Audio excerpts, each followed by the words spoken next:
Hello Permata Dunia and everyone who's watching. I am a Permata Dunia MBA class of 2004 from the Faculty of Management. I'm currently the Group Managing Director of BG Capital Holdings Group of Companies. Stay tuned because I'll be sharing with you my personal experience as a student at MMU way back then, as well as my personal career growth in helming the business that I am running right now. Stay tuned.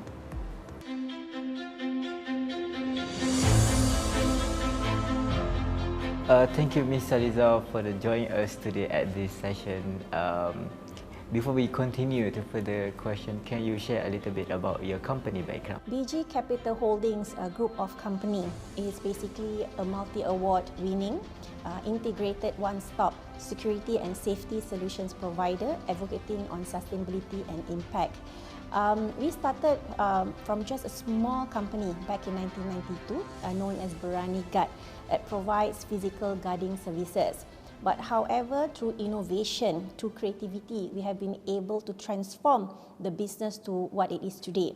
Now we have nearly 500 security personnel and employees under our group, with 4 different companies, subsidiary companies under our group with nationwide coverage. So Berani Guard remains as a physical guarding services where we provide private investigation, security personnel with armed, unarmed Nepalis, okay? And we now have BG Capital Holdings Sdn Bhd, which is a registered training and consultancy company with HRD Corp, with Perkeso, whereby we provide training and consultancy services to our customers. We also do risk management under the company.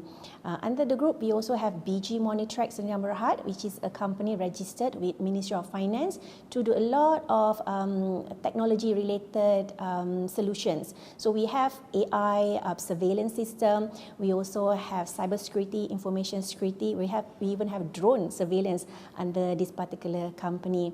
And last but not least, under our group, we also have BG International Sdn Bhd, which is a newly set up company in 2021.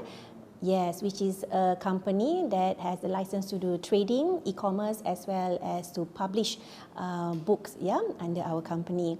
I'm also happy to share that under the group, we also have a chain of event community space located currently in Subang Jaya and in Alostar. And hopefully soon we're gonna open our 3rd outlet in Johor Bahru, hopefully by end of this year. And then can you describe your achievement or development at the current? There are a few unique things about our company, and I'm very happy to share with you that our company just celebrated our 30th anniversary in January of this year. Yes. If Irfan were to look at the statistic when it comes to the SMEs in Malaysia, more than 40% of our country's GDP are contributed by the SMEs, and more than 50% of the SMEs actually come from family-owned businesses. So BG Capital Holding is a family business. I'm actually a second-generation entrepreneur. This company was founded by our business founder and my late mother back in 1992.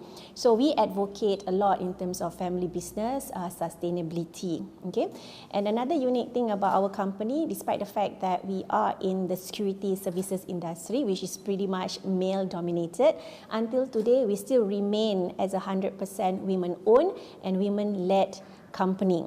So we basically uses the fact that we are women to come up with a lot of programs to empower women as well as the community members in the area that we serve.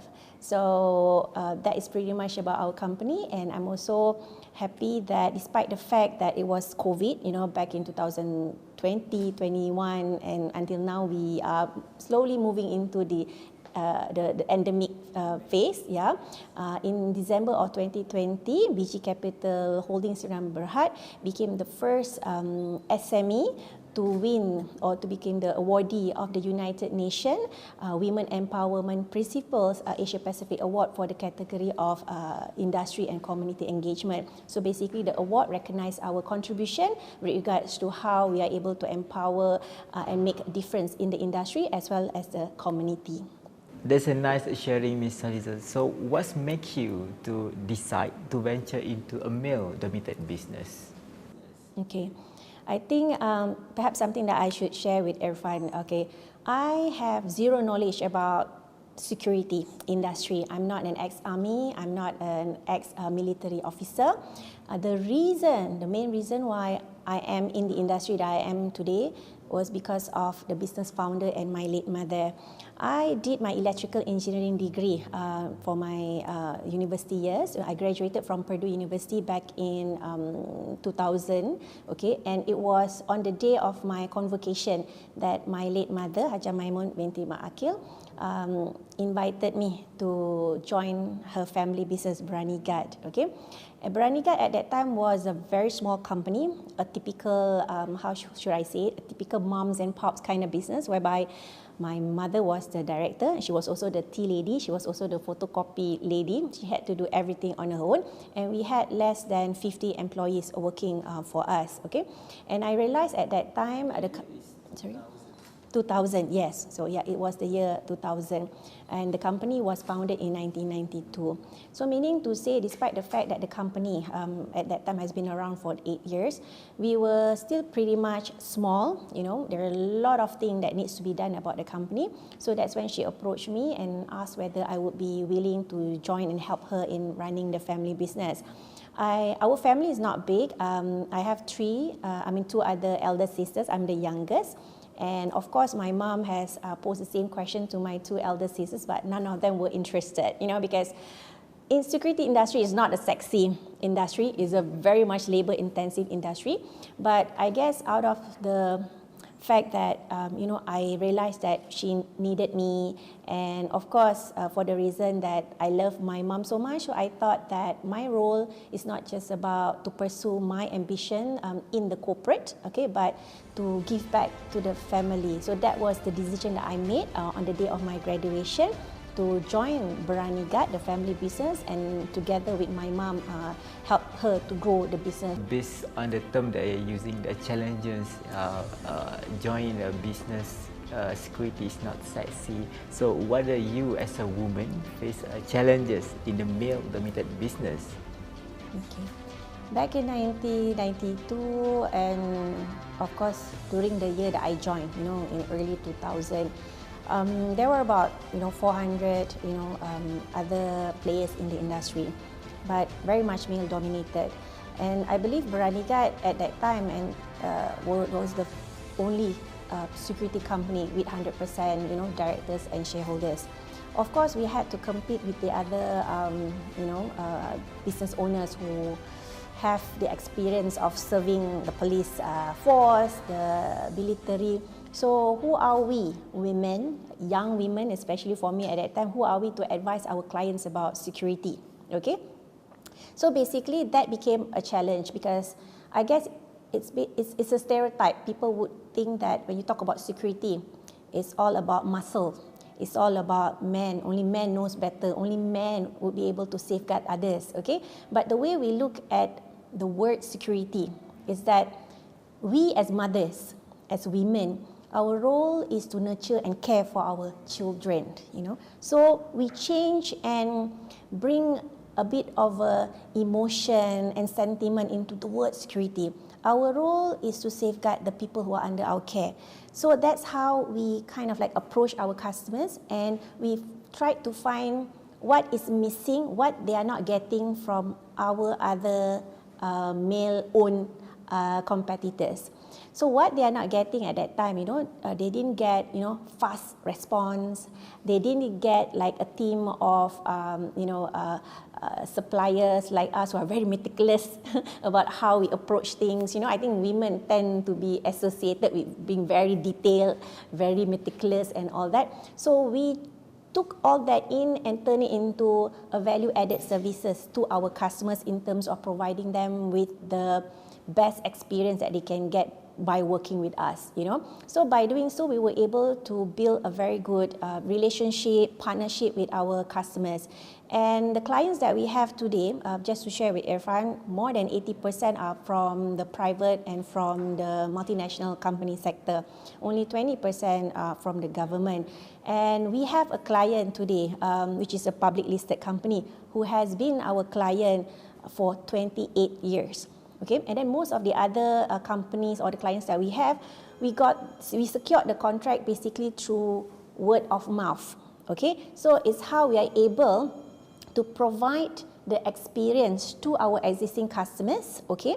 And once they are happy, it's proven that we are able to give them a good service that they are very much happy about. That's how they're able to recommend us to others. So I think that has become our strategy in terms of growing our client base and in terms of acquiring more reputable or high valued customers to be part of our company.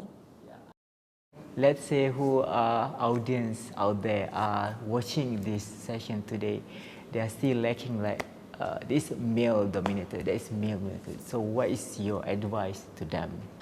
Maybe the audience would not want to hear any advice from me. Who am I to advise the audience who know better than me about the industry that they are in? But let me quote Sir Richard Branson, because he is one of my mentors, one of my great role models. Okay, so it was actually from him that it was an affirmation that what we are doing or how we approach things in the company is correct. According to him, that in order for any business to be successful, there are three things that we need to consider. One, obviously, is the bottom line, because there's no point of doing business if you're not profitable. Yeah, might as well you just leave, close down your company and work with some other organization. Okay, but there are two other things that he said is very important. One is the ability of the companies or the employers to take care of the employees, the people who work in their organization. Okay, that's something that is we emulate in our company. For example, having been in the industry or in business for 30 years, that is the assurance that we give to our employees. During the pandemic, I'm very happy to share with you, Irfan, not a single person we deduct their salary for the purpose of cost cutting. Okay, instead I got some salary deduction, okay, because I wanted to make sure that everyone got their salary, because everyone was going through some tough time, but the company took a stand that the most important thing that we needed to do at that time was to make sure that everyone still would be able to go back and put food on their table. Okay, that was the main goal. So empathetic leadership comes into play when you want to take care of your employees. Okay. And then the third thing that Sir Richard Branson mentioned is that we also must be able to contribute back to the community. Okay, so yes, we're talking about CSR and all that, but we're talking about what is our impact, what are our contribution back to the community that we are in. So hence, it's all about bottom line. A business must be profitable, otherwise there's no point of doing business. And secondly, we must always be mindful about the well-being of our employees as well as the community that we serve. How MMU help you become who you are right now? If I mentioned something about, you mentioned the word strategic earlier. So my decision to actually take up MBA MMU was a strategic decision. Okay, as I mentioned, I graduated from Purdue in 2000. I came back in about 2001. That was the year that I joined the family business. So upon joining the family business, then I realized that this is not going to be the environment that I want to be in. Because, growing up, I've always been very active in school activities. I was like a student leader, I was like the class monitor, prefect, student body representative. Yeah, to me, it's like I like to go for positions and be active in any activities at school, because to me, once you become a leader, you will be exposed to a lot of training. You'll be able to gain a lot of experience that will be useful for you. And I think only as a leader that we will be able to make impactful contribution. So be a leader, not a follower. That has always been my mantra, when it comes to doing whatever projects. Yeah. So When I joined in 2001, as mentioned, I realized there are so many things that needs to be done. We didn't even have like a proper SOP. It was pretty much a mums and pops. You know, we were operating as we go. There's no proper manual and structure. So that's when I realized that, okay, my mom was the business founder. Of course, she invested her money to build the business. But in order for the business to remain sustainable, I told my mom that, we need to do something about it. I couldn't take a break, and join or work with other organizations or other companies at that time because my mom needed me at that time. So that's when I had to find other alternatives. How can I gain new knowledge that would be useful for the business? Okay, so that's when I decided to join a number of entrepreneur associations.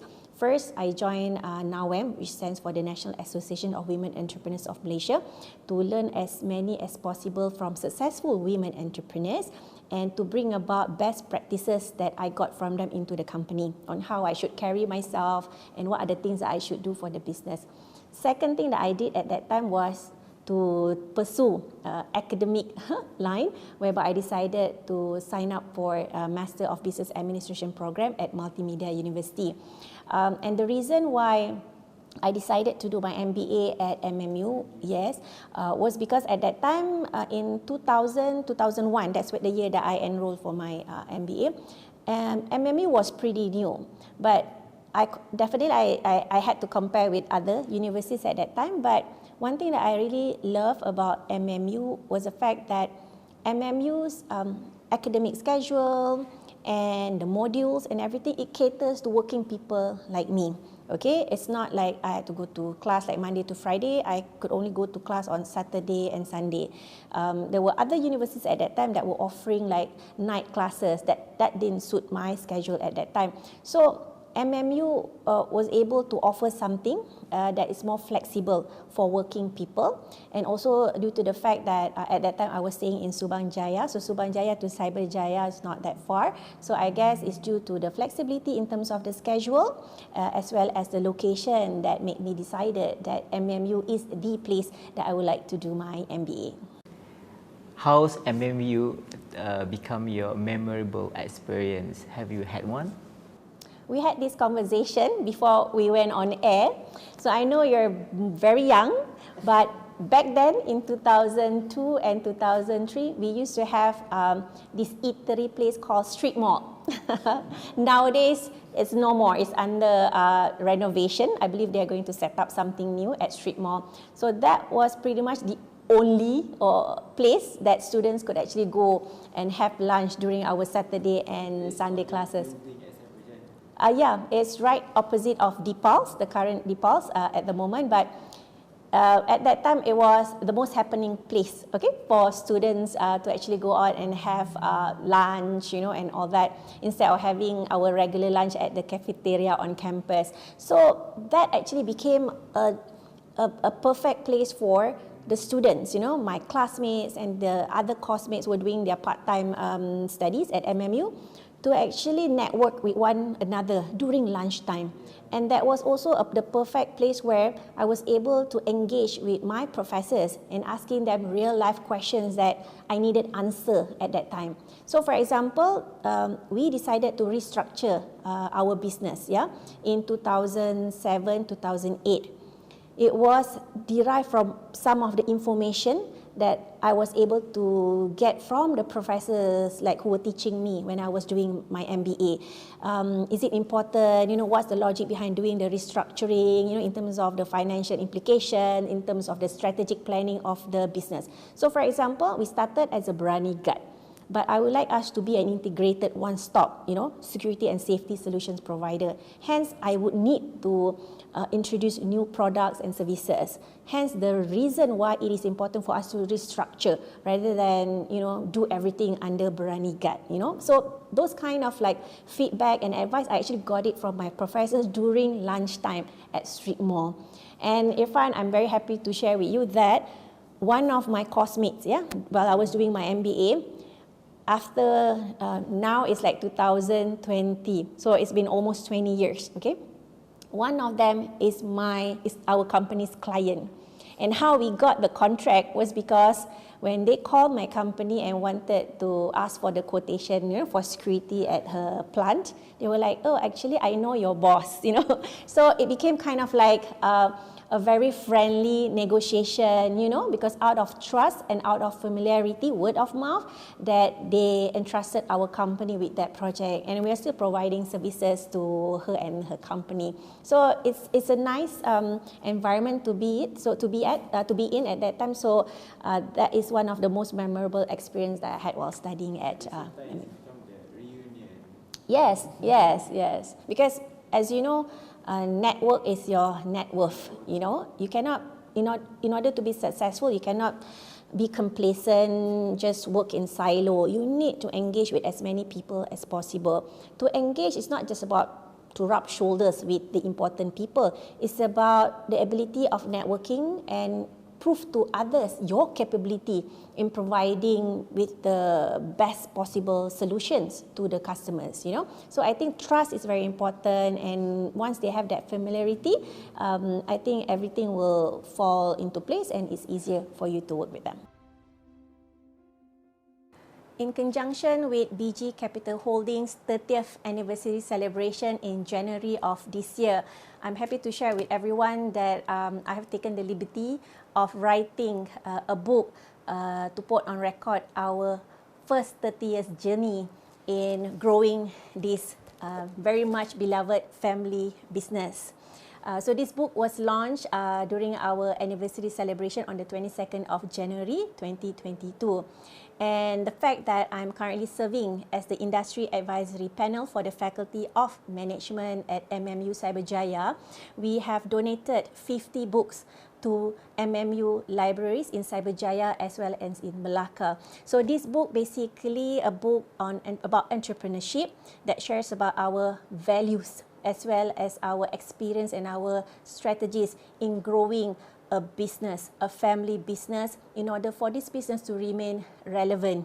Okay, and this is the book. So for those who haven't got the chance to get hold of this book, please feel free to check out this book at your nearest MMU libraries. Thank you.